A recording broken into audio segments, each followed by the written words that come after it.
Samantala, dako po muna tayo sa Pag-asa DOST at alamin ang magiging lagay ng panahon sa mga susunod na oras at araw. Ihahatid po sa atin yan ng ating kasamang si Weather Guide Earl Figuracion live mula sa Pag-asa DOST.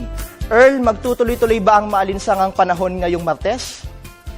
Magandang umaga, Benj, at maraming salamat. Live mula dito sa Pag-asa Weather and Flood Forecasting Center. Narito ang latest sa ating panahon. Oo, Benj, magpapatuloy ang malinsangang panahon at patuloy rin na umiira lang hanging amihan sa ating bansa. At naapektuhan nito ang malaking bahagi nito, partikular ang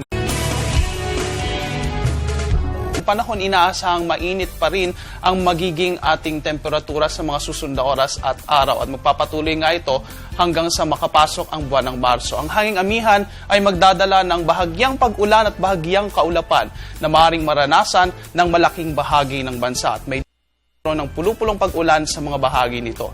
Para sa ating forecast ng Metro Manila, ang buong Luzon at ang buong Visayas ay magkakaroon ng maaliwalas ng panahon, ngunit mayroong tsansa ng pulupulong mahinang pag-ulan.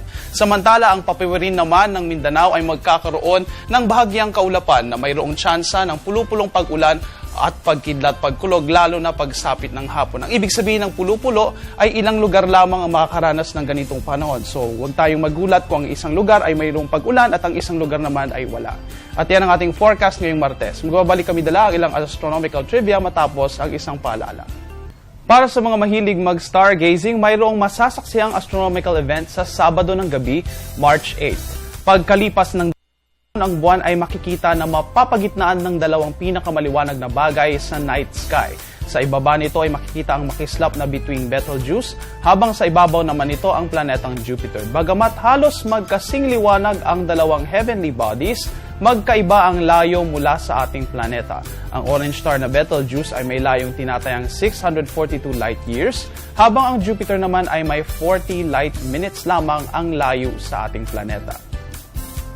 At yan ang latest mula dito sa Pag-asa DOST. Please check our official media accounts and our website para sa latest weather information. Mula dito sa Panahon TV, kung saan walang pinipiling panahon ang pagbibigay impormasyon. Ako po ang inyong weather guide, Earl Figuracion, na nagsasabing ang hamon ng panahon ay landas sa pag-ahon. Magandang umaga sa inyong lahat.